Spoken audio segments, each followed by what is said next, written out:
creo que esta es la clave. Yo voy a enfocar a cómo la tecnología puede salvar vidas. Lógicamente, como me ha predecido el Leonardo da Vinci de la seguridad vial, profesor Montoro, y dado que debo ser una alumna aventajada y además no solo porque acepto todas las tesis que le ha dicho, porque es que si no, no me va a aprobar mi tesis doctoral, pues Luis, estoy totalmente de acuerdo contigo. Lógicamente quiero agradecer el que se me incluya en todas las jornadas. Hay veces que la gente dice, ¿qué haces aquí? Y digo, ¿yo qué culpa tengo si me invitan? Y entonces, pues bueno, debe ser que después de 25 años trabajando para mejorar la seguridad vial en España, para salvar vidas, pues de vez en cuando digo alguna cosa interesante. Luis, no tanto como tú, pero bueno, alguna diré. Es cierto que hablamos de tecnología, lo que ha mejorado la tecnología, y yo llego a un sitio maravilloso como es la Casa de América y me sigo encontrando que me tienen que bajar las escaleras a volandas. Y me vais a perdonar que no me levante, como diría un personaje muy conocido, no solo porque no pueda, sino porque si me pongo en el atril no me veríais todavía. Por lo tanto, voy a hablar desde mi lugar de donde estoy. ¿Qué ha hecho la empresa automovilística por la seguridad vial? Pues mucho. Si partimos de la base de lo que ha mejorado la seguridad activa y la seguridad pasiva en los vehículos, desde esos que nos comentaba Luis del pasado, veremos cuántas vidas habrá salvado el cinturón de seguridad. ¿Cuántas? Millones. Pues fijaros que ahora una cosa tan tonta como el avisador del cinturón de seguridad es fundamental. ¿Por qué? Porque más del 20% de los fallecidos no llevaba el cinturón de seguridad. Por lo tanto, necesitaremos ese Pepe Grillo que esté sonando, dándonos la lata hasta que nos pongamos el cinturón de seguridad. Sí es cierto que ya tenemos el truco del almendruco, que es, como todos los taxistas hacen, conectarse un trozo ahí de un cinturón de seguridad a donde tendría que estar el cinturón, con lo cual el Pepe Grillo deja de sonar, no les da la lata y se lo ponen si les da la gana sí o si les da la gana no. Ahora mismo no podríamos plantearnos un coche que no dispusiera de cinturones y que no dispusiera de airbags cada vez más. Yo creo que uno se compra un coche ya antes eran 2, luego eran 4, luego eran 6. Bueno, yo creo que no va a haber ninguna parte del cuerpo que no esté sujeta a la protección del airbag. Creo que tenemos que seguir informando a la población de que el airbag sin el cinturón no solo no salva vidas, sino que te puede destrozar la cara o matarte. Por lo tanto, debemos verlo siempre como un complemento a la seguridad que te da el cinturón de seguridad. Creo que en el reposacabezas todavía tenemos que insistir mucho. El reposacabezas cada vez es más inteligente, se acerca más al coche, al moverte con el cuello. Pero sí es cierto que yo sigo viendo, y si hacéis ese ejercicio de ver a los vehículos, seguiréis viendo que muchos reposacabezas están en el cuello en vez de en la nuca. Creo que la gente no se ha acostumbrado a esta subida. Todos tenemos distintas estaturas. No puede ser que porque nos den un coche de serie no se nos ocurra por desconocimiento el que hay que subir el reposacabezas para que nos proteja de una lesión cervical o una tetraplegia, como fue el caso de la mía, que seguramente estoy aquí por un reposacabezas, digamos, por mi tetraplegia. La distracción fue, y ahí voy también a lo que puede distraer la tecnología, esa fue la causa de mi accidente, un cambio en una emisora del coche, ¿no? O sea, con lo cual es una distracción aparentemente pequeña. Cuando hablamos de la seguridad activa, yo creo que prácticamente ningún coche deja de tener ABS, pero es cierto que hemos incorporado pues el ESP y otros muchos elementos de seguridad activa. Pero si tenemos en cuenta en que el parque automovilístico español, la media, lo cual quiere decir que la media, ya sabemos lo que es la media, pero si la media supera los 10 años, eso quiere decir que hay muchos coches también de 15 y 20 años, que lógicamente, desde luego el ESP no lo tendrá ninguno.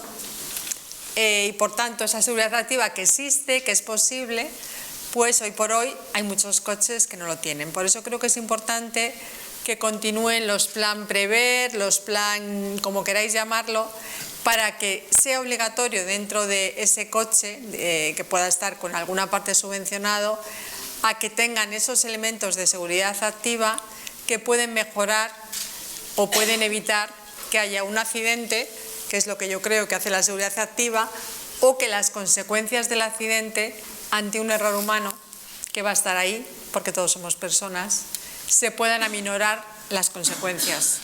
Lógicamente, si no me salgo de carril, puedo evitar un accidente, pero si llevo airbag, llevo cinturón de seguridad bien abrochado, a lo mejor una pequeña distracción puede hacer que, aunque me salga de la carretera, pues no muera, quede con una lesión menos grave o incluso quede con una lesión muy leve que pueda tener curación, ¿no? Por lo tanto, la mejora que la seguridad activa y pasiva que habéis hecho los fabricantes ha salvado muchas vidas. Si nos ponemos con que creo que los que estaremos aquí habremos firmado tanto el objetivo 2001-2011 de reducir a la mitad, como así consiguió España sobradamente y por eso estamos donde estamos, como el objetivo mundial 2011-2020 de reducir no solo el número de fallecidos, sino también el número de lesionados graves. Tener en cuenta que hay veces que la mejora tecnológica hace que el que antes moría quede con una lesión irreversible para el resto de su vida. Por lo tanto, tenemos que tener un poco ojo. Y ahí me gustaría encajar una de las frases de Luis, de que cuando creemos que el coche es más seguro, asumimos más riesgos. Y por lo tanto, iremos más rápido porque creemos que nos va a salvar toda la tecnología que tenemos en el vehículo, y a una determinada velocidad, como todos sabéis, no te salva nadie, por mucha seguridad activa que lleves o pasiva. Entonces, yo creo que lo primero que tenemos que plantearnos es que llegue cuanto antes y a todos, porque yo a veces lo que veo es que más o menos tardáis 10 años en descubrir algo nuevo y luego entre que sale la legislación y llega al usuario pasan otros 10, y hablaba un ejemplo que para mí es fundamental del eCall. El eCall se iba hablando demasiado tiempo. Al principio se decía que en el 2015 sería obligatorio, ahora va a ser el 2018, pero pensar la importancia que es que si tú tienes un accidente, sobre todo si es una carretera rural, urbana o interurbana, más bien nacional, o sea, de las que tengan poco movimiento, no como una autopista, y sobre todo si a eso le añadimos que pudiera ser de noche. Yo tengo muchos casos de compañeros míos que han estado 24 horas fuera de la cuneta sin que nadie descubriera que están ahí. Es decir, el que el eCall pudiera conectar en el momento del accidente con alguien y supiera llegar a alguien en esos 15 minutos dorados que suponen la diferencia entre la vida y la muerte, esas 2.000 o 3.000 vidas que dice que salvaría en Europa el eCall, estoy seguro. Y sobre todo que algunas lesiones que llegaran pronto al hospital podrían hacerse mucho más leves. Y por lo tanto estaríamos mejorando la calidad de vida de muchas personas. Yo creo que fue muy importante que en el 2002 se creara el grupo eSafety, que agrupaba no solo a la Comisión Europea, sino a todos los fabricantes de automóviles. Creo que eso es un paso y un hito importante. Dentro de todo lo que hay de seguridad activa y pasiva, de mejoras, que es que ya lo vais a decir después, son tantas que asustan empezar porque yo odio las siglas, y que cada fabricante para un mismo concepto tenga siglas distintas. Entenderéis que cuando le pregunten cómo hizo Luis en el estudio qué es esto, pues es como me da igual que sean estas siglas que la de la OECD, DOECA, OM, no, ni siquiera la OMS casi. ¿Entiendes? Hoy vivimos en un país en que nos da por abreviar y entonces en vez de conceptos hablamos en siglas. Entonces sí sería importante hablar más de conceptos, de cambio de carril, de control de estabilidad, en vez de las siglas, independientemente de que cada fabricante tengáis derecho, porque cada uno habréis hecho las mejoras correspondientes, a querer tener vuestra propia nomenclatura, digamos, ¿no? Pero yo aquí, mis dos críticas mayores es a que tarde tanto en que esta seguridad llegue a los ciudadanos, no solo a los coches de alta gama, a todos, a que los concesionarios no sepan saber vender ese coche más seguro que habéis hecho, porque elegir un coche por la tapicería, porque tenga un teléfono de alta tecnología, no sé qué, eso no es lo importante. Lo que tiene que vender el vendedor es las estrellas EuronCap, toda la seguridad activa que tiene el vehículo. Pero ahí pasamos a la siguiente. Ese coche aparentemente más seguro, ¿quién le informa al conductor que lleva 10, 15, 20 años de carné de que ese coche tiene cosas distintas y que a lo mejor tiene que reaccionar en alguna manera de manera distinta y que tiene que saber qué coche conduce? ¿Esa formación se la debe dar el fabricante, el concesionario? ¿O tendría que pasar voluntariamente o pagando una cantidad? Ya decir, yo creo que debería ir a la autoescuela 4 o 5 orillas para que me dijeran cómo manejar bien este vehículo. Porque como bien dice Luis, manejar un vehículo de alta tecnología, si no lo manejas bien, puede haber una diferencia entre la vida y la muerte. Por lo tanto, creo que es muy importante que esa formación la dé y que la reciban las personas, ¿no? Como otro punto de seguridad, para mí el alcoloc, que llevamos hablando mucho tiempo, es algo que desde luego tendría que estar obligado o no tenerlo, todo lo que es transporte en carreteras, todo lo que es transporte público de pasajeros. Ya te digo, cuando hablamos de transporte escolar donde van nuestros hijos, con los casos que hemos visto de conductores que daban tasas positivas de alcoholemia.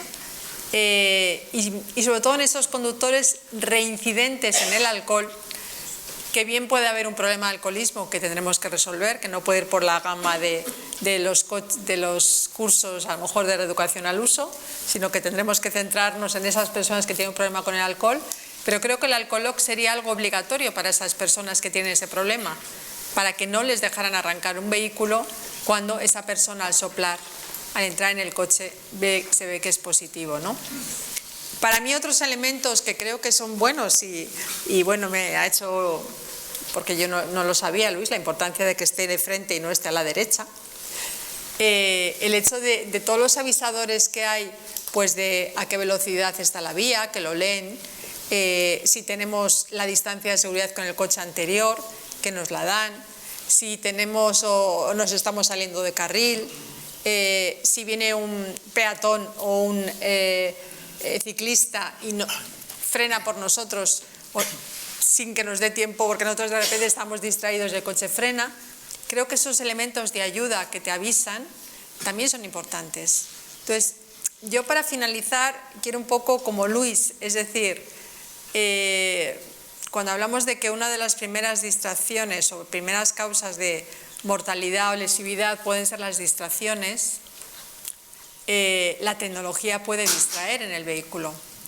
Yo soy partidaria de que el móvil no se use en el coche, creo que Luis igualmente, incluso aunque esté en manos libres. Sí es cierto que muchos coches no tienen todavía el manos libres que viene de fábrica, que no tiene nada que ver con los que se ponen y se quitan, que siempre hay que manipular mucho más.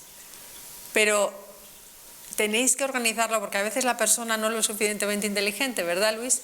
O sea, ese manos libres que tienes ahí tiene que ser pues para que el e-call funcione y tenga un punto de referencia, para que si tú te llaman puedas saltar ese aviso de llámame más tarde, estoy conduciendo, o para si tuvieras que hacer una llamada de emergencia, te puedas salir de la carretera para intentar hacer esa llamada, o si no puedes salir, que sea una llamada mínima. Porque todos sabemos que si en un segundo a 120 km por hora el coche recorre 33 metros, si a eso le añadimos segundos de distracción por una conversación telefónica, por un cogerlo, y todos sabemos que si hablamos con el jefe, con la mujer, en fin, la cosa puede llegar un poco a ser un poco bronca, puede llegar el momento, Luis, que nos perdemos bastantes señales, ¿verdad? Como un 50% creo haberte oído, el color rojo creo que se ve menos. Bueno, pues todo eso nos dice que la tecnología que metamos en el coche tenemos que ser muy cuidadosos de que no tengamos ese volante mágico, que tengamos tantos botones, que una persona de 50 o 70 años no sepa ni dónde están los botones ni cómo controlar la velocidad, la radio, el coger el teléfono. Es decir, a más edad las aptitudes psicofísicas son menores. Por lo tanto, la formación que requerirá ese conductor para esa tecnología es mayor. O sea, mejoremos en tecnología, hagámoslas llegar antes a todas las personas, y no solo dependiendo del poder adquisitivo. pero sobre todo formemos a las personas en el uso de esa tecnología para que la conozcan, no sobrevaloren sus posibilidades y cometan más riesgos, y sobre todo porque si todos vamos a peor en condiciones psicofísicas, necesitaremos ser mucho más ágiles, necesitaremos una tecnología que nos ayude y que no nos cause un estrés atencional, perceptivo y demás que nos pueda producir más ansiedad a la hora de conducir. Gracias, espero no haberme pasado mucho. Gracias.